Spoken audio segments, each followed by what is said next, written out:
to greet my parents, no, si Pastor Rene, yan, ang aking airpack, kasama si Mami. And together with my team from Canada, and some of my team na nandito rin. So, and then syempre sa mga kasama natin dito sa TGPN and USANA Warriors. So, praise God for this opportunity. So, yan. Okay, well, wait lang. Let me share my screen. So, right now, kumbaga nabigyan ako ng task, no, na mag-share to you. Okay, about Ignite to Worship. So, syempre, parang ano pala siya, team pala siya. No? So, it's a team, tawag dito, series. Alright, so ngayon, parang i-recap muna natin siguro yung mga previous naman ng pag-usapan about worship. No? So, syempre, about Ignite to Worship, napakaganda ng topic. No? When I saw this topic, talagang ano, ako talaga, isisa ko talaga sa parang natuwa. Kasi, syempre yan talaga ang kailangan natin gawin. No? Kumbaga whatever we do, dapat talaga lagi tayo nag-worship talaga sa Lord. No? So masaya ka man, malungkot ka man, dapat pala nag-worship tayo. And yun ang gusto ng Lord. Yung lagi tayo nag-worship sa Kanya. So when I saw the topic about ignition, ignite to worship. So ano ibig sabihin ng ignite, no? Or ignition? So kumbaga sa sa kalan, no? Para magliyab yan. Okay, kailangan ng ignition, switch, no? Kailangan may fire para mag-fire talaga siya. So same thing with makina. No? So hindi yan bubukas ng makina kung walang ignition switch. Tama? So yun, sa mga machine. So ibig sabihin, kumbaga, in order for this na gumana or mag-spark, no, kailangan talaga is siya. Kumbaga actively na ini-spark mo talaga siya. Sinasadya mo, intentional. So ngayon, ang maganda kasi with this topic about worship. Okay? So ito yung ano ba yung mga bagay na na mahalaga talaga sa atin. Okay, so maraming ways, no, ng pag-worship sa Lord. Okay, so when we say worship, 'di ba? Kumbaga we acknowledge, 'di ba, yung value ng Lord. Okay, so ayan, so ang heart kasi natin, alam niyo nowadays is marami tayong worship. Okay, so yung heart natin is full of idolatry. Okay, so dapat pala ang worship talaga natin is towards God. So dapat ma-acknowledge natin that God is a great and infinite. Right, amen? So, parang dito sa amin sa Dubai, meron kasi akong mga napansin ko sa mga workmates ko. Parang they are worried. Nag-share sila kahapon, nag-worry sila. Sabi ko, bakit? Inisip ko naman kasi siguro dahil, di ba, gantong petsa sa atin, sa mga empleyado, parang tayo lahat. Parang petsa de peligro na to. So, yun ang worry ko. Yun ang inisip ko, bakit sila nag-worry. Pero at the end of the day, ang isa pala sa reason bakit sila nag-worry is mahaba na daw yung queue number ng Coldplay. Kung narinig yung banda ng Coldplay. So, nandito sila, pupunta sila dito. Actually, sa January pa yun yung concert. So, pupunta sila dito this coming January sa Abu Dhabi. So, ang mahal ng ticket. Hindi naman masyadong mahal actually. So, yun ang ticket niya. Pero, syempre sa ating mga Pinoy, medyo pricey siya. Okay. Pero, imagine those people na talagang nagkukumahog, nakakuha lang ng mga tickets. Tama? So, yung iba, di ba, nagpunta sa ibang mga states, no, para lang makanood ng NBA. Alright, so iba nakakanood ng mga concerts, di ba, like BTS, di ba, imagine yung mga pailaw-ilaw, di ba, yung mga ganyan, no? So ang mahal pala nun, no? Imagine yung ilaw lang siya, nabibili lang pala siya sa Shopee, no? Pero ang mahal ng mga ganong klaseng kung ganong klaseng mga parang tawag doon, yung mga parang mga gadgets or something para lang makapunta ka sa mga tickets, sa mga concerts. Okay, so marami siyang mga parang pakulo, no? So even Eraserheads, di ba, kung mag ka. So naano lang ako, no? Kasi imagine those people na talagang nagkukumahog pumila para lang ma-meet nila, makita nila, marinig nila yung mga idols nila. Alright? So pero wala namang problema doon. Yun nga lang, syempre, yun lang yung naisip ko lang. Parang yun yung talagang naging worry nila at the end of the day. Kala ko naman sa akin yung problema. Yun pala, dahil yung ticket hindi pa sila makabili. Alright? So maraming ways, no? Okay, when worshiping the Lord, no? So worship can be in the form of dancing, yan. Pwede. Okay, dancing, singing, clapping, di ba? Shouting. Alright, remember the book of sa second Samuel kay David, di ba? Di ba lang siya, nakatapis lang siya, sumasayaw lang siya, wala siyang pakialam. Tama, sayaw lang siya ng sayaw. So even si Michal, di ba, nainis na kasi nag-worship si David. Okay, pero dahil si David nag-worship, okay, natuwa ang Lord nun. Pero dahil nainis si Michal, Okay, nabaog siya kasi nainis na ng Lord sa kanya, eh. Imagine. So, maraming ways, no? Okay, so worship can be ano pa, pwede siyang padaanin through prayer and fasting. 'Di ba? Remember si Lord, no, si Jesus Christ. Okay, sa book of Mark, first Mark 1 chapter 35, chapter 1 verse 35, 'di ba? Gumising ang si Jesus Christ ng madaling araw para mag-pray. Okay, mas parang ano, no, ang fasting kasi we value the Lord. No? Okay, ibig sabihin we value the Lord, hindi yung physical na ano natin, yung needs natin. So yan. So worship can be ano pa, padaanin through giving. Okay, so pwede padaanin din pala doon ang giving. So sa 2 Samuel, di ba nag-worship kay Lord si David and give birth to an offering. Eh? So si Araud, di ba, nagbigay ng yoke at oxen. Okay, so pero ayaw ni David kasi bakit? Walang value eh. So minsan din pala ganoon kapag nagdo-donate din pala tayo. Okay, dapat ano din, kapag nagbibigay din tayo o nagdo-donate tayo, it's something na ano din, na ano talaga, yung maayos. Kasi minsan, parang nagdo-donate nga tayo, sira naman. Di ba? May mga ganyan, di ba? May mga ganyan ako na-encounter nung nasa church kami. Okay, iba naman, di ba, mga calamity. Pansinin nyo, di ba, minsan kapag sa atin may mga kalamidad, di ba nagiging memes yan sa Facebook, nakikita ko yan eh, na pinapadala dun sa mga naundoy, mga ganyan. Mga barong, di ba, mga costume. Okay, yung mga something na parang hindi naman nila masusot. Okay, so nakakatawa lang, pero at the end of the day, parang napapaisip din tayo. Ano ba yung value talaga ng binibigay talaga natin? Okay, kung gusto ba talaga nating maka-help doon sa mga tao na sa lahat. Alright, so kaya ang pagbibigay is ano din, act of worship. Okay, pwede din ang worship is act of ano yan, service. Pwede pa naanin dyan. So sa Romans 12:1, di ba? Sabi nga doon is to offer your body as living a sacrifice.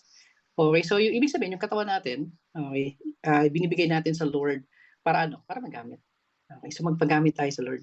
So tayo ang church, di ba? Tayo ang church, tayo yung katawan, tayo yung kamay, tayo yung paa, tayo yung bibig. So in short, magpagamit tayo sa Lord. And kung willing tayo magpagamit sa Lord, dapat nagpe-prepare din tayo. Dapat nag-ready rin tayo. So tayo, since tayo ang church, dapat hindi din tayo, hindi lang tayo paupo-upo lang, di ba? Hindi lang tayo attendees. Okay, magpagamit tayo sa church. Magpagamit tayo sa Lord. Amen? Okay, so ano pa? So worship is continuous din eh. Yung pag-continue ng study ng word niya. So importante rin 'yun. Kasama din 'yun sa natin, sa pag-worship natin sa Lord. 'Di ba sabi sa sa Psalm 1, binanggit doon na kailangan makilala mo, in order for you na mas makilala mo ang Lord, kilalanin mo siya through His word. So ano pa? So worship is through excellence. Okay? So sinabi sa Colossians 3, Colossians 3:23, sabi doon, whatever you do, okay, work it with all your heart. Di ba? Work for it with all your heart as working for the Lord, not for men. Okay, so syempre tao tayo, we are not perfect, di ba? Lagi tayong tumatawag sa Lord. However, is enable for us na mag-succeed doon sa ginagawa natin. Pag-pray pa rin natin. Pero syempre, galingan din natin. Okay, once na tayo is nagbibigay tayo ng service, okay, ginagalingan pa rin natin. Okay, ibig sabihin, halimbawa, sa trabaho natin. Okay, ano yan? Act of worship pa rin yan. Kailangan yung integrity nandoon, yung work ethics nandoon. Kahit wala nakatingin, di ba, nag-work tayo. Tama? So, binibigay natin yung dapat doon sa kumpanya. Parang ganyan. Okay, kung tayo nagninegosyo, hindi tayo nalalamang ng mga customers. Okay? So, part din yan. So, kaya kailangan maging magaling tayo sa lahat ng opportunity na meron tayo today because God gave us ability, amen, to produce wealth. And this opportunity na binigay ng Lord sa atin, okay, pagyamanin natin, kaya dapat maging excellent tayo. Okay, we're not praying na bigyan tayo ng blessing. And prayer din natin, bigyan din tayo ng courage, ng wisdom, enable for us na, alam mo, maintindihan din natin. Amen? Right, so, worship is through din. Ito importante, soul winning. Di ba isa yan sa Great Commission natin? To win soul and make disciple. And sabi sa Luke 15, there will be more rejoicing in heaven over one sinner who repents than over 19 righteous person who do not need to repent. So, naalala ko to nung nag-start kami with Isang Warriors.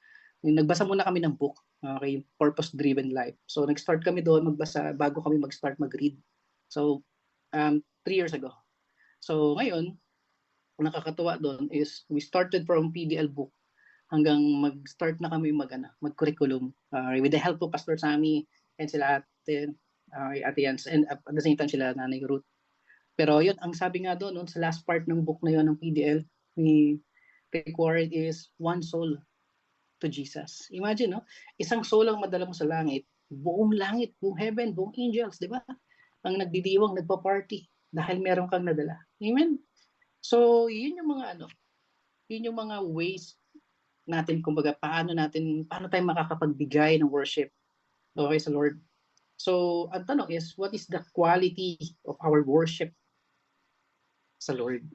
Amen? So, marami, no? So, ano yung mga events in our lives right now, kung isipin nyo? Okay, na do we start worshiping God? Okay, ano ba yun, mga yun? Alright, so kung i-recap mo, no, ano ba yung mga bagay na nangyari sa buhay natin, bakit pa tayo nag-worship? Okay, so pwedeng promotion, di ba? Sa trabaho natin, na-promote tayo. Tama? So pwede ding na yung opportunity na pinag-pray mo, biglang dumating, di ba? Yung blessing sa'yo, di ba? Yung nadagdagan ka ng sahod, kasama yan eh. Yung naka-recover ka from sickness, di ba? Yung nagkaroon ka ng second life, amen? So nagkaroon ng family reconciliation sa mga friends mo, pumasa ka ng board exam, pumasa ka ng exam mo, okay, unexpected blessing, yung mga natutulog na may utang, biglang nagbayad, yung mga ganyan, di ba? Bisan, nakatutuwa tayo dyan, di ba? Amen. Ano pinakamasarap, di ba? Yung masasabi mo sa sarili mo na debt-free ka na. Alright? Some of my friends here, yan ang mga yan ang goal talaga natin, So magkaroon ng debt-free. Okay? Pero yun, and once we receive all those blessings, talagang tayo is, so sobrang tuwa natin talagang we worship, we praise God, di ba? Imagine? So, gaano kabuti ang Lord pagdating sa provisions. Tama, di ba? Sabi nga ng Jeremiah 33:3, call to me and I will answer. Tumawag ka lang sa Lord, ibibigay niya lahat. Pero what if we encounter challenge, crisis, problem, and failure? Di ba? What if maka-encounter tayo ng abandonment? Mawalan tayo ng trabaho, di ba? Magkaroon tayo ng family problem, magkaroon tayo ng mga hindi sinasadyang kaaway, diba? Na bankrupt, nagkaroon na mahirapan ka mag-produce sa family, diba? Magkaroon ng illness. So ang tanong is, do we still continue worshiping God, love Him, trust Him, and obey Him? Okay?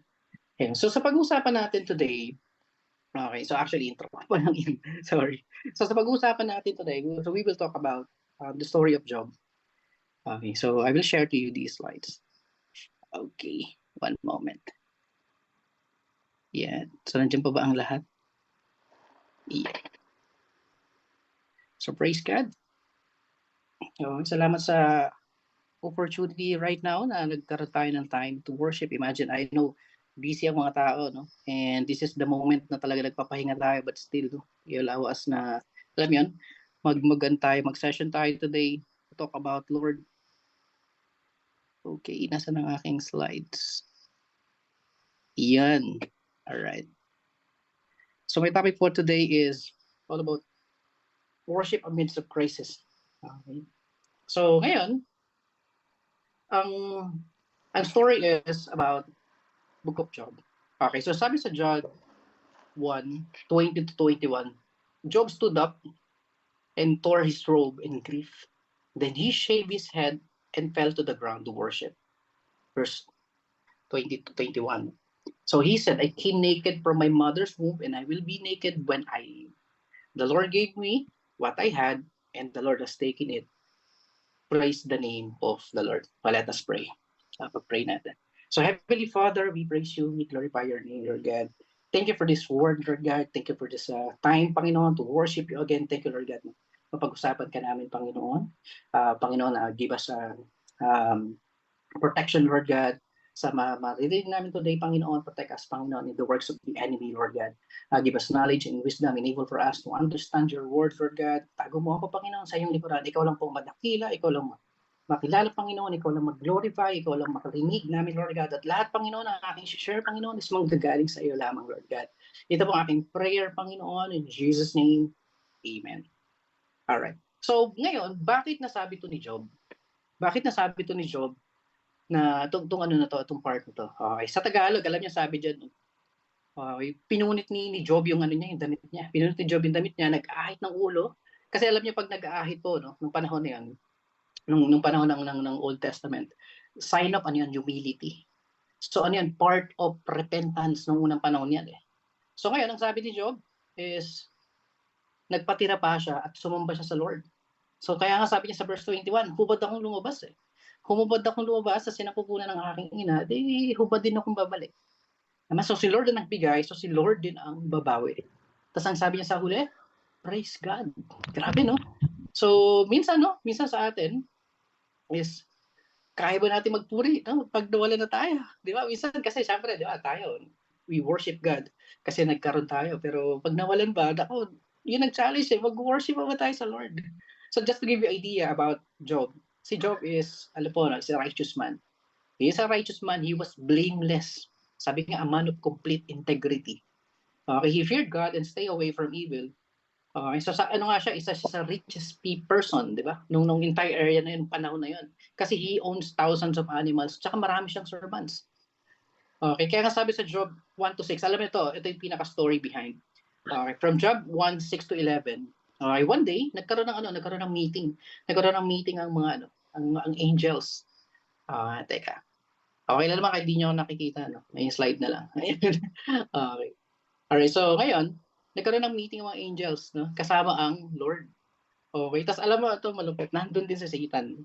Imagine, no, nagkaroon ng mga meeting. Meron parang huddle, nag-huddle sila sa heaven. Tapos nandun rin si Satan. Then, wala pa sa atin, tinanong ni Lord si Satan.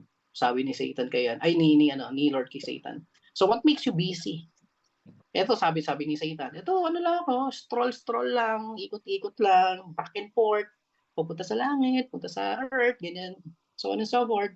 So ngayon, ang sabi ng Lord, tinanong siya, sabi niya, nakita mo ba yung anak ko? Nakita mo ba yung anak ko na nalingkod kong si Job? Sabi niya, alam mo, wala yang katulad. Mabuting tao yan. Alam mo, sumasamba sa akin yan. Umiiwas sa masamang gawain. Yun ang sabi niya. Pero ang sabi ni Satan, alam mo sabi ni Satan, weh.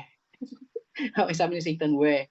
So binigyan mo kasi ng maraming blessing eh. Lahat ng hingin niya, binigay mo. Eh sasambahin ka pa ba niyan pag nakuha mo na sa kanya, pag kinuha mo lahat yan, pag binawi mo lahat yan. Eh lahat ng kayamanan niya, halos punuin mo, sabi ni Satan. Okay, everything na gawin niya, pinagpapala mo, binibless mo eh. So in short, nasa kanya na lahat eh. Tama? Wealth, family, lahat binigay mo. Kumbaga, super blessed eh. 'Di ba? Literal na na abundant, 'di ba? Sabi nga niya sa Satan, sana all, no? Sana all na lang. So, pero 'yon, ang sabi ni Satan, no, sige Lord, try nating alisin yung try natin alisin 'yan. Try mo nga Lord, na alisin mo 'yan. Ewan ko na lang kung hindi ka harap-harapan niyang sumpain. So, ang sabi ng Lord, sabi niya, o sige, okay, gawin mo 'yan. Gawin natin 'yan, pero huwag mo sasaktan. Okay, 'yan ang sabi ng Lord kay Satan. So ito na isa sa mga test. First test ni Satan kay Job is kinuha niya yung property and yung children. So sabi sa chapter 1 ng Job, ng book of Job, is Job lost everything in just a snap. Imagine just a snap, wealth, possession, property, even his children. So ang goal ni Satan is malayo talaga tayo sa Panginoon. And yun ang gusto niya din, malayo si Job. So inalaw ng Lord si Satan na i-testing si Job. Okay, so ang nangyari, yung una, meron mga sabihan, okay, kinuha yung mga baka kasi parang pinagpastol niya yung mga tauhan niya. Ngayon, habang nagpapastol, yung mga tauhan niya, dumating yung mga sabihan. Yung mga sabihan na yun, okay, parang kumbaga sa panahon niya, parang tawag, pirata eh. Okay, mga barbaro ng mga time na yan. So, ngayon, kinuha yung mga baka, kinuha yung mga donkey, and ngayon, pinatay yung mga tauhan. Okay, so pinatay yung mga tauhan, tapos merong naiwan na tauhan, dali-dali umuwi siya para mag-report kay boss, kay amo, kay Job. So, habang nagkikwento siya, sabi niya, "Bossing, kamusta?" Hindi, joke lang. Sabi niya, "Bossing." Sabi niya, "Yung mga donkey natin, yung mga oxens natin, yung mga baka, pinagkukuha, tapos yung mga kasama ko pinagpapatay, nakatakas na nga lang ako eh," sabi niya. So hindi pa siya tapos magkwento. Okay, dumating naman yung isang tauhan. Okay, sabi niya, "Boss." Sabi niya, "Boss." Sabi niya, "Yung mga sheep naman natin, yung mga tupa naman natin, kinidlatan." Nako. Ngayon, namatay din yung mga tauhan. So, ako lang po nakaligtas. Kaya ako lang yung nakarating dito. So, hindi pa rin siya tapos magsalita. Yung pangatlong tauhan, pumunta. Pumunta rin kay boss. Sabi niya, bossing! Sabi niya kay Job. Sabi niya, alam niyo, meron po 3 grupo ng mga, mga barbaro, yung mga Chaldean. Sabi niya, kinuha lahat ng mga camel natin. Tapos yung mga kasamahan ko, yung mga tropa ko, naku, pinatay. Yan. So, ako lang po natira. Kaya ako lang po nakapag-report sa inyo. So, nung time na yon si Job kasi is, ano siya, yung mga anak niya, okay, magsama-sama sama-sama yung mga anak niya, para nagpa-party sila, okay, yung mga anak niya nung time na yon. Pero all of a sudden, merong malakas na hangin, no? Sinwep, no? Ng malakas ng hangin, tapos nag-collapse yung bahay, nabagsakan yung mga anak niya habang nagkakainan, nagiinuman. So, ibig in short, lahat ng anak ni Job nung time na yon namatay. Amen? So, imagine, no, lahat, from wealth, okay, from pati child, okay, children yan. Kaya sa first test, ito yung sabi ni Job. Kaya doon sinabi ni Job na hubad akong lumabas eh. Humabad akong lumabas na sinapupunan ng aking ng nanay ko eh. So, ba't din akong babalik? So, si Yahweh ang nagbigay, di siya rin ang babawi. So, napasabi pa rin siya at the end of the day, praise God. Wala siyang pag-aari nung nag-start siya. Tapos ngayon, kinuha din lahat yun. So, si Lord ang nag-provide, si Lord din ang kumukuha. Kaya at the end of the day, nag-praise God pa rin siya. So, nagpuri pa rin si Job sa kabila ng lahat. Okay. In short, failed si Satan. Kasi hindi niya na hindi niya na tweak yung faith ni ni Job. Okay, so God allows Satan to test us. Okay, so alam niyo po doon sa chapter 2 ng Job. Okay, another one day nagkaroon na naman ng meeting, 'di ba? Fail nga si Satan kasi hindi niya nakuha hindi niya nakuha si Job. Tama, hindi sinumpa si Lord. Nag-praise God pa rin sa huli. So one day, nagkaroon na naman ng meeting, nag-huddle na naman ng mga angels si Lord kasama, tapos nandun na naman si Satan. Sabi na naman ni Lord, oh, where have you been? Yeah, English eh. So, where have you been? Sabi niya, saan ka galing? So, sabi ni Satan, eto, ikot-ikot lang, stroll-stroll lang. So, sabi ni Lord, so napansin mo ba yung lingkod kong si Job? Alam mo, wala yang katulad. Mabuting tao yan, righteous yan eh. So, sumasamba sa akin yan, umiiwas sa masamang gawain yan. Though, sabi niya, though you urge me na pinsalain siya kahit wala naman sapat na dahilan. Pero buti na lang, sabi ng Lord, buti na lang, he remained faithful sa akin. Amen? So sabi ni Satan, woo!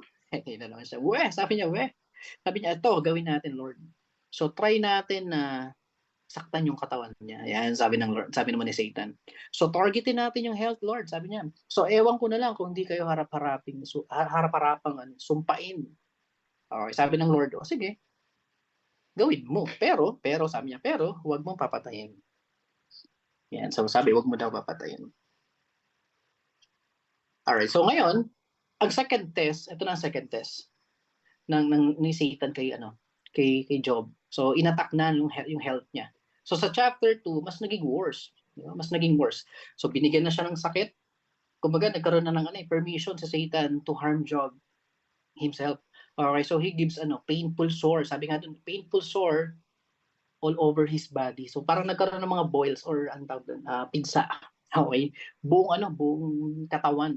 Kaya ang nangyari noon, umupo na lang siya sa parang tabi ng basurahan. Di ba? Parang ganun eh. No? Kasi nga, medyo na siya eh. Okay? Masakit na yung katawan niya, maraming sugat. Okay? So even yung wife ni Job, sabi yung wife ni Job, ini-encourage na siya. Sabi niya, in-encourage niya na sumpain mo na ang Lord para mamatay ka na, sabi ng asawa ni Job. Kaya sabi no sa sa chapter 2 ng Job, verse 10. So hindi mo alam sinasabi mo.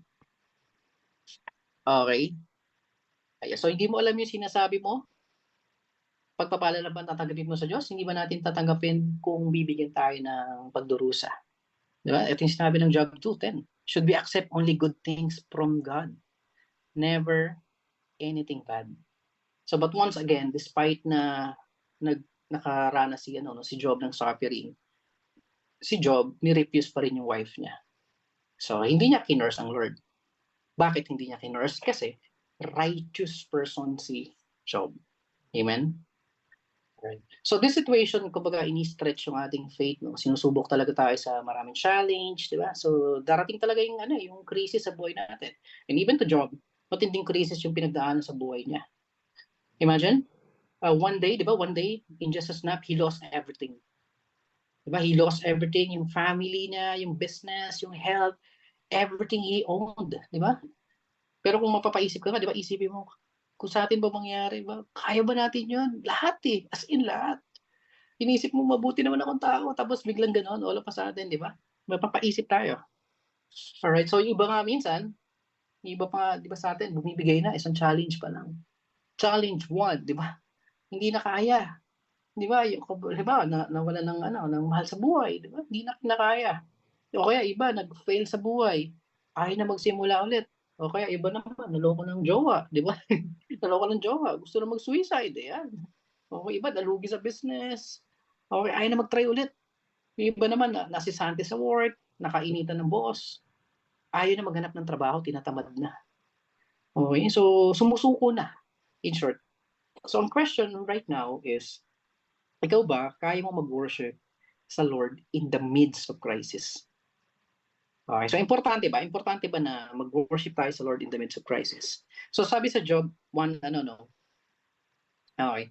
So 121. So katulad ni Job, sabi nga di ba kanina, yung unang verse natin. So hubad tayong niluwal, hubad din tayong babalik. So si Lord nagbigay, si Lord din ang kukuha. So siya lang may karapatan kumbaga sa buhay natin. No? So whether we like it or not, mangyayari talaga yung kalooban ng Lord. Eh. Amen? So Job fell in the ground in worship. Job fell to the ground in worship. Imagine. So kaya ba natin magpuri sa Lord in the midst of crisis and testing and trials, di ba? So alam niyo po ano, way back bago po ako dumating dito sa ano sa Dubai. Few years ago, nalooban kami ng bahay. Okay, dahil bago kami sa Laguna, nalooban kami ng bahay. Okay, nakuha, nalimas talaga no, lahat ng gadgets namin. Okay, lahat ng mga napundar namin na maliit na property. I mean, mga gadgets ganyan. Okay, so sino ba kumuha? Pati pera kasi nakuha. So sino kumuha? Si Satan? Yes. Si Satan kumuha. Pero inalaw ng Lord mangyari. Di ba? Inalaw ng Lord nangyari. Kasi bakit? Si Lord pa rin ang may control. Siya nagbigay eh. So technically, siya rin kukuha. Amen? So inalaw ng Lord si Satan to take away that from me. Kinuha eh. Pinasok yung bahay namin. Pinani kami sa kwarto. Tapos sa kwarto, di ba? Doon kinuha yung phones, di ba? Yung mga gadgets. Pati yung cash and everything. Okay, pero imagine, inalaw lang Lord na ang atake ng ano ng kaaway sa atin. Bakit? Kasi control niya eh. Pero imagine, we saw the character ng God ni Lord do na kahit si Satan mismo is ano subject sa authority ng Lord. Tama, di ba? Sumusunod siya sa Satan sa kanya eh. Okay? So, di ba? Pumunta sa langit, inutusan niya, sumunod. Okay, so control niya ang lahat. So kasi ang Lord is omnipotent eh. Tama? So all power talaga ang Lord. Okay, so minsan talagang tayo is ano, pinagpapala talaga tayo ng Lord. Pero minsan, pinapalo din tayo. Tama, so yun yung mga consequences minsan ng mga pagkakamali natin in the past, di ba? Yung mga right now na naranasan natin, hindi dahil gusto ng Lord yun, pero minsan, consequences yun ng mga ginawa natin, yung mga mali natin. Kaya tayo nagkakaroon minsan ng mga tinatawag na suffering. Amen? So, meron dalawang klase ng suffering, no? So, number one is, syempre ano yan? Wrong choices, no? Yung mga, or sins. Halimbawa, so hindi mo inalagaan ang sarili mo. So technically, magkakasakit ka. Kasalanan ba sa Lord yun? Yes, kasi hindi natin inalagaan yung katawan natin. Nagpabaya tayo eh. So wala tayong makain? Kasalanan ba yun? Hindi ka na makabayad ng bills? Yes, kasalanan natin yun. Kasi bakit? Sabi nga di ba ng Deuteronomy 8:18, God gave us ability to produce wealth. Tama, di ba? Yung mga common nga ng mga coach, no? Hindi natin kasalanan. Pinanganak tayo mahirap, pero kasalanan natin, mamatay tayo mahirap. So, ibig sabihin, hindi tayo naghanap buhay. Hindi tayo gumawa ng paraan. Hindi tayo dumiskarte. So, kasalanan yun sa Lord. Kasi ayaw ng Lord ng lazy. Tama? So, yung iba, natanggal sa trabaho. Bakit natanggal? Kasi late eh. Kasi below, low performance, low performer. Kasalanan, yes. Kasi hindi tayo nag-comply sa dapat na i-perform natin. Di ba? Lagi kang late. Bakit? Kasi nanood pa ako ng ng Korean novela eh. Di ba? Nag-Netflix pa ako, tinapos ko yung buong series eh. Ayan, yung mga reason. Nag-online games ako eh. May ano kami, may laban kami, may Mobile Legend kami. So, diba? So, kasalanan yun sa Lord kasi hindi tayo good steward. Okay, so number 2, ano pa isang klase ng suffering? Suffering is test of faith. So, kay Job, yung nangyari sa kanya. So, wala naman siyang kasalanan eh. Pero, inalaw.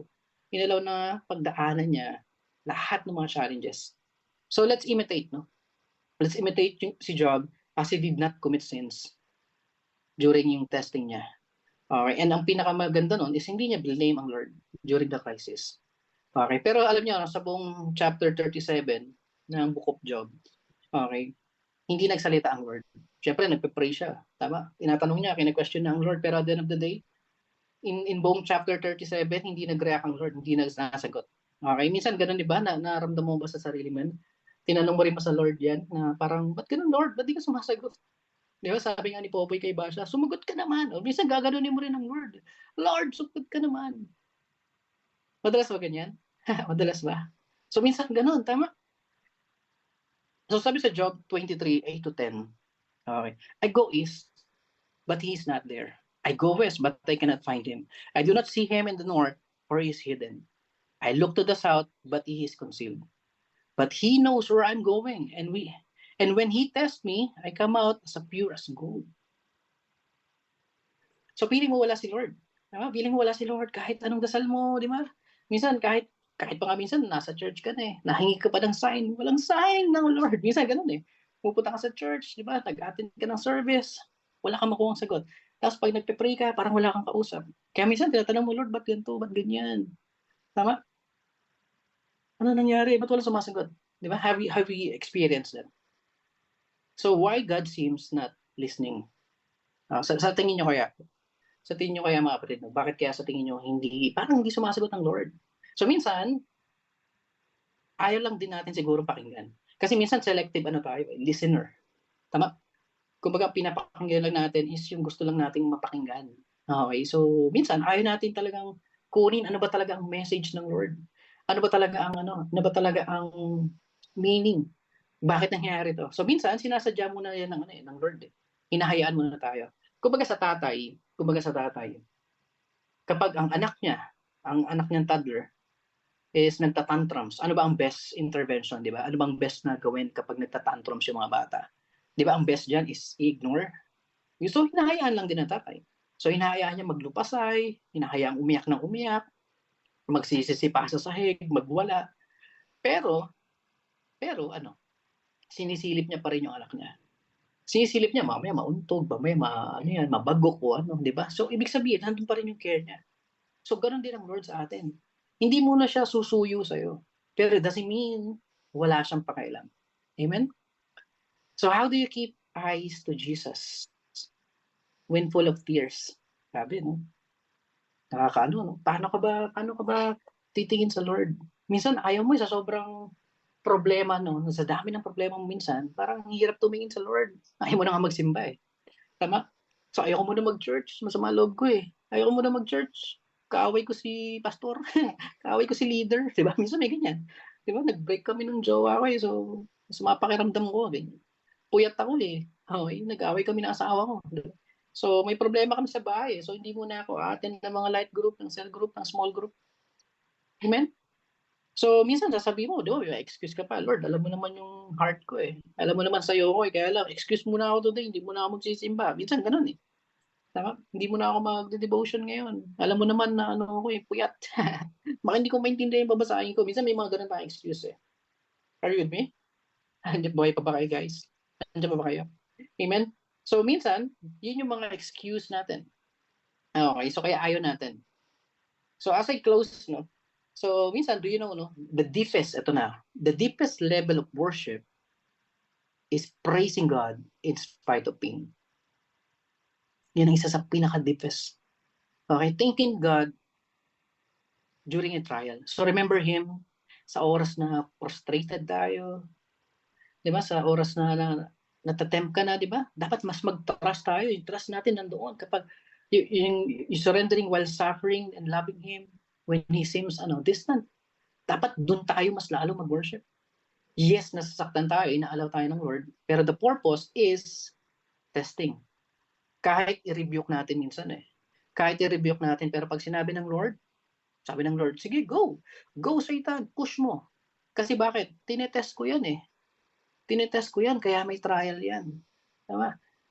Imagine, sino nandoon nung nasa Egypt? Di ba, angel of death? Inalaw ng Lord yun.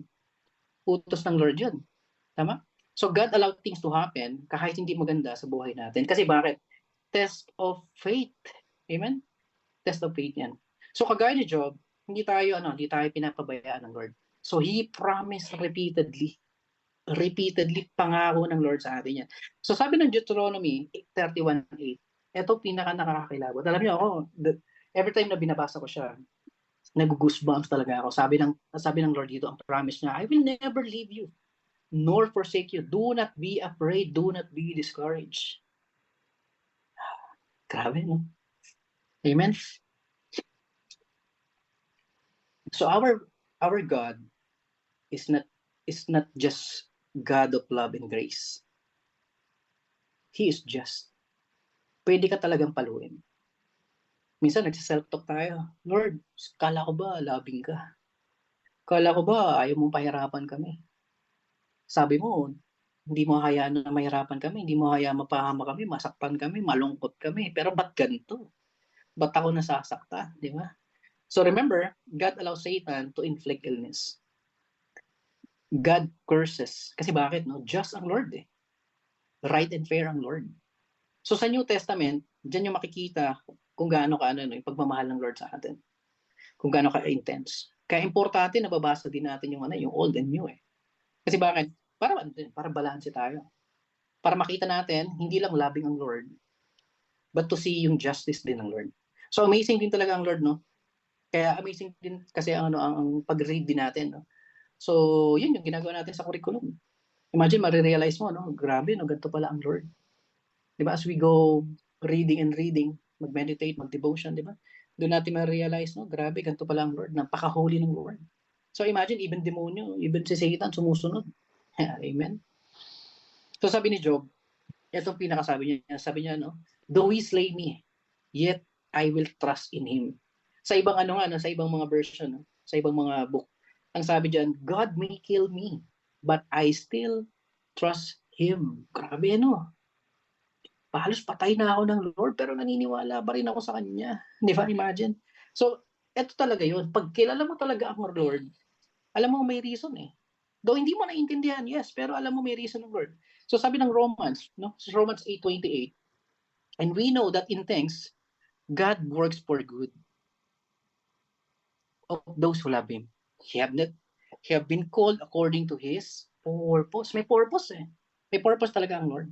So, minsan talaga, hindi mo talaga maintindihan eh. Pero maniniwala ka lang, nandun yung tiwala mo sa Lord. Pero dapat, nandoon yung tiwala. So, kaya dapat yung prayer natin palagi, Lord, ano bang gusto mong matutunan? Yan ang prayer dapat natin palagi. Amen? So, don't blame God kapag ganun nangyayari. Kapag nagkaka-encounter tayo ng problema, huwag natin sisihin ng Lord. So mag-set to ka ulit. Minsan nagsaset to ka na naman, sabi mo, no? Lord, bakit ako pa? Binigay ko naman ang best sa'yo. Nagsaserve naman ako sa'yo. Kasali ako sa ministry sa church eh. Naalapit ako sa'yo, nagpe-pray ako, nagdi-devotion ako. Daily ako nagpapadala ng curriculum. Pero bakit ako pa, Lord? Yung kapitbahay ko, marites yun eh. Bakit hindi yun? Diba? Yung ka-workmate ko, salba yun. Bakit? Minsan ganun eh, no? Parang nagbe-blame ka na. Okay? So, yun. Minsan ganun eh. Napapaisip tayo. So, sabi ng 1 Peter 4:12, Beloved, do not be surprised at a fair trial when it comes upon you, sabi, to test you. Alright? So, to test you. As though something strange were happening to you. So, ibig sabihin, huwag mo ipagtaka na meron talagang challenge na nangyari. Okay, na nakakaranas talaga tayo ng different suffering. So wag mo isipin, ito guys, ito mga kapatid, wag mo isipin na porque Christian na tayo right now, hindi ka na exempted ka na, hindi 'yun. Okay? Christian ka o hindi, makakaranas ka ng trials. Okay, magiging maayos na ang lahat, 'di ba? Sa buhay mo kapag Christian, hindi lang ganoon. Okay, hindi guarantee na Christian ka o nagse-serve ka na hindi ka makakaranas ng trials. So wag mo sabihin, Lord, bakit ganito? Ganito pala kahirap ang buhay Christian, 'di ba? Christian ka na, nag-doubt ka pa, paano pa yung iba? Paano pa hindi pa Christian? Mas lalo pa. Alright? So ngayon, sa Book of Job, alam niyo, it's a great reminder sa atin, okay, na dapat we don't question God. Don't blame Him. Huwag natin blame eh. Kasi alam niya yung ginagawa niya. Bakit ganito? Bakit ganito nangyayari? Bakit may pain sa atin? Kasi bakit? Ano siya eh? All-knowing eh. All-knowing ang Lord eh. Hindi mo kayang tapatan. Hindi mo kayang arukin yung mind ng Lord eh. Okay, so alam niya. Di ba sabi nga sa Book of Psalm yan eh, alam ng Lord lahat ng bagay. So ngayon, sabi ng Proverbs 3:5-6, trust in the Lord with all your heart and do not lean on your own understanding. In all your ways, acknowledge Him. Di ba? Tiwala lang tayo sa Lord. So alam ng Lord na ano eh, nabibigay ka rin eh. Okay? Alam ng Lord na bibigay ka, hindi mo kakayanin, alam ng Lord yan. Okay? So ngayon, inaalon ng Lord na marami tayong attack. Okay? May mga attacks talaga sa buhay natin. And pinapayagan ng Lord yan. Kasi bakit? Yun ang paraan ng Lord para lumapit tayo sa Kanya. Amen? So God is full of wisdom. Hindi mo yan maki-question. So sa Book of Job, ito is full of book, parang book of wisdom siya. Okay, so righteous, imagine righteous si Job. Yes, inalaw siya na magkaganon. Inalaw ng Lord kahit righteous. So anong wisdom doon? For us not to blame and question God. Yun ang wisdom. So for us to trust God whatever happens. Christian ka o hindi, same lang ang buhay. Parehong may trials. So never mawawala yung problema. But as for you to surpass yung mga trials na yun, okay, tumatatag ka lalo. Oh Lord, tapos na ako sa level 1. Level 2 naman ako ng problema. So pag nabalikan ng level 1, wala na. Basic na lang sa yun. Kasi kaya mo na eh. Na-surpass mo na eh. Mas tumatatag ka. Mas tumitibay ka. Kasi bakit? May tiwala ka sa Lord eh. Amen? So do not pray for easy life. Sabi nga ni Bruce Lee, do not pray for easy life. Kasi ang dapat natin ipag-pray, kasi ang promise ng Lord, hindi walk in the park ang buhay. Hindi na kagaya ni Adan at Eva nung panahon na nandun sila sa paradise, sa garden. Okay? Ang promise ng Lord, ang dapat na prayer natin is hindi lang easy life. Okay? Ang prayer natin is to give us courage, to give us wisdom, to give us strength, okay, to face every circumstances. Yun ang dapat ng prayer natin. Huwag natin pag-pray, Lord, sana madali ang trabaho. Hindi madali ang trabaho. Ang pag-pray mo, Lord, bigyan mo ko ng wisdom para maging kaya ko trabahuin, para dumali yung trabaho. Amen? So, ganun dapat ang prayer natin. So, kung hindi ito pinaparanas ng Lord sa atin, hindi talaga tatatag yung natin, faith natin. So, faith ang pinag-uusapan dito. So, ngayon, sabi ng 1 Corinthians 10:13, no temptation has overtaken you except what is common to mankind. God is faithful, and God is faithful, He will not let you tempted beyond you can bear. Imagine, ang ganda nun. Hindi ka bibigyan ng pagsubok na hindi mo kakayanin. Bibigyan ka pa ng Lord para mapagtagumpayan. Kaya nga sabi nga dito, but when you are tempted, He will also provide a way out that you can endure it. Amen. Grabe, no? Nakakilabot. So, gagawa ang paraan ng Lord para bigyan ka ng lakas para mapagtagumpayan mo pag di mo kaya. Di ba, no? Praise God. So, kaya mga bata, alam nyo, biblically, pinapahalo talaga yan. Yung mga bata, pinapahalo talaga yan. Dahil ang parents, syempre, they don't want na i-tolerate, i-spoil yung mga bata, yung mga anak nila. And si Lord, ganun din. Si Lord is hindi rin ang i-spoil yan. He is a disciplinarian father, di ba? But a loving father. Amen? So, noong unang panahon, nahihirapan tayo na mag-mature eh. Okay? Nung panahon na tayo is nahihirapan mag-mature, gusto ng Lord, din tayo, mag-mature din tayo. Di ba? Matuto rin tayo. So, sa kwento ni Job, sabi nga, when Job lives fell apart, okay? And God was silent, no? Imagine God was silent. Kumbaga si Job still found things na he could praise God for. Ano yung mga bagay na pinagpasalamat niya pa rin sa Lord? Sabi niya, God is good and loving, di ba? Mahal siya ng Diyos, hindi siya pinabayaan eh. God is all-powerful. God notices every details ng buhay niya. Diba, lahat ng bagay sa atin, alam naman talaga ng Lord eh. Kasi bakit? All-knowing ng Lord. God is in control. God has a plan for our lives, di ba? God will save us. Yan talaga yung mga pinagpapasalamat pa rin ng Lord. So, ibig sabihin, regardless ano pa man yung circumstances, always remind ourselves na ano ba talaga ang Diyos sa atin. Di ba? He is good. He is, kumbaga, loving. Gusto niya, mahal niya tayo. With us, kasama niya natin siya. Di ba? Kumbaga, lahat ng bagay malalagpasan natin. Masusurpass talaga natin because He cares at meron talagang magandang plano ang Lord sa atin. So, sabi nga ni Raymond, So, sabi ni Raymond Edman, sino ba yung V. Raymond? So, never doubt in the dark what God told you in the light. Amen. So may pangako, May pangako ang Lord sa atin. So kung titingnan mo ang buhay ngayon, imagine mo yung buhay ngayon. You're suffering from challenges, trials, pero at the end of the day, marirealize mo, marami pa rin blessing na binigay ang Lord sa iyo eh. Tama? Kesa dun sa pagsubok dun sa mga problem. Amen? Mas marami pa rin binigay talaga ang Lord na blessing. Kaya kung bibilangin mo, problem versus blessing, ay napakaraming blessing. Amen. So sa last part ng ng Book of Job, kasi medyo mahaba yan, di ba? Sa last part niya, sumagot ang Lord through ito na, sumagot na ang Lord. Through storm. Okay? Kumulog, lumakas yung mga kulog, doon sumagot ang Lord, sinabayan niya. Okay, so pinakita ng Lord yung power niya over Job. Kasi syempre, at the end of the day, tao pa rin si Job. May mga times na talagang, question niya ang Lord eh. So ni-remind si Job ni Lord, na lahat ng creation niya, about sa ginawa ni Lord, okay, na kaya niyang gawin, about sa lahat ng creation niya sa mundo. Okay, nire-remind tayo ng Lord. Minsan ganun eh, kapag the more na nag-meditate tayo, di ba, nare-remind tayo bigla eh. Okay, doon sa mga creation ng Lord sa atin. So kaya, kung kaya niyang i-create yun, kaya niya rin alisin. So ibig sabihin, pati trials mo, kayang alisin. Tama? So ngayon, ang nangyari, dahil na-remind si Job, nag-confess, nag-repent, na nag-humble down. So tayo din dapat ganun. Kapag once we realize kung gaano kabuti ang Lord, dapat mag-confess din tayo, mag-humble down din tayo. Tama? Magtiwala tayo sa Lord kasi kahit ano pa nangyari sa buhay natin, di ba, sa lahat ng aspect, financial man yan, emotional man yan, physical man yan, lahat yan. Okay, kayang tanggalin ng kayang i-workout ng Lord yan. So ito ang tandaan nyo mga kapatid. Don't let your emotion control your motion. Amen? Don't let your emotion control your motion. So lalo na sa paglapit ng Lord. Hindi porket masama ang loob mo kasi matindi ang problema, hindi mabigat yung problema mo, ikokontrol mo yung motion na paglapit mo sa Lord. Okay, lalo sa paglapit natin sa Lord, sa oras ng trials, di ba, mas dapat nga, mas lalo kang lumapit. And yun ang gusto ng Lord. Kaya ka binibigyan minsan ng testing eh. Kasi gusto niya, lumapit ka. Amen? Alam niyo po, nung nalooban kami nung nalooban kami sa Pinas, pinasok yung bahay namin. Natutulog ako, kasama ko wife ko, pati anak ko. Pinasok kami sa loob ng kwarto. Okay, doon kinuha lahat ng gamit. Alam niyo po, first time namin yun, ng buong family namin. Kaming tatlo, yung wife ko, tsaka yung panganay ko. First time namin nag-pray together. Hindi namin yung ginagawa.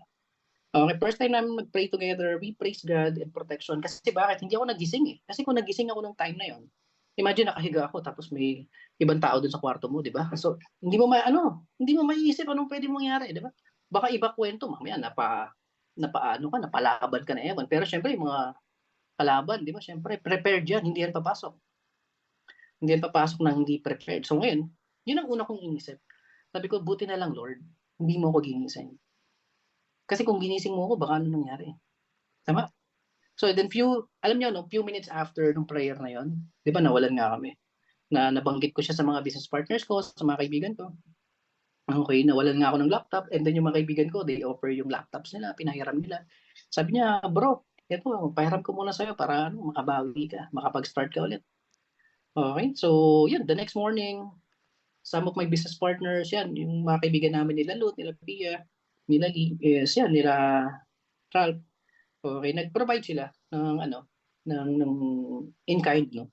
So para somehow, makatulong sa amin ng ilang buwan, makarecover ba. So the next day, may nag-offer sa akin ng business. Pero yun nga, sabi ko, medyo challenging ang mag-business kasi nga, wala din akong phone, ganyan. Sabi niya, ganun ba? Sige, bigyan kita ng phone. Okay, sabi niya, bigyan akong phone. So ngayon, ang pala noon, ang wisdom pala doon is kinuha yon para palitan. Di ba, imagine? Kaya kinuha pala sa akin kasi papalitan pala ng Lord ng bago eh. Amen. So, imagine, because of our faithfulness sa Lord, okay, minsan hindi mo pa nga hinihiling eh. Hindi mo pa hinihiling, binibigay na eh. Lahat ng nawala sa'yo. Okay, papalitan pala ng bago. Eh, no? Amen. So, test of faith pa rin eh. So, God restores, alam niyo, God restores job fortunes. Kasi di ba namatay nga yung niya, namatay yung pamilya, yung mga anak niya. Tapos nakuha lahat ng kayamanan niya. Okay, ni-restore yun. Mas marami dun sa nauna. Mas maraming alagang hayop, mas marami yung anak niya. Tapos nung time na yun, alam niyo, yung anak niya yung pinakamagaganda, pinakagwapo sa buong lupain. Imagine, ang gagwapo, ang gaganda ng mga anak niya. Okay, tapos nabuhay pa siya ng mas matagal na panahon. Umabot siya ng 140 years old.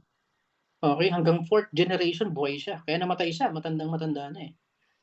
Okay, kaya ang pangako talaga ng Lord sa atin, sa Jeremiah 29:11, "For I know the plans I have for you."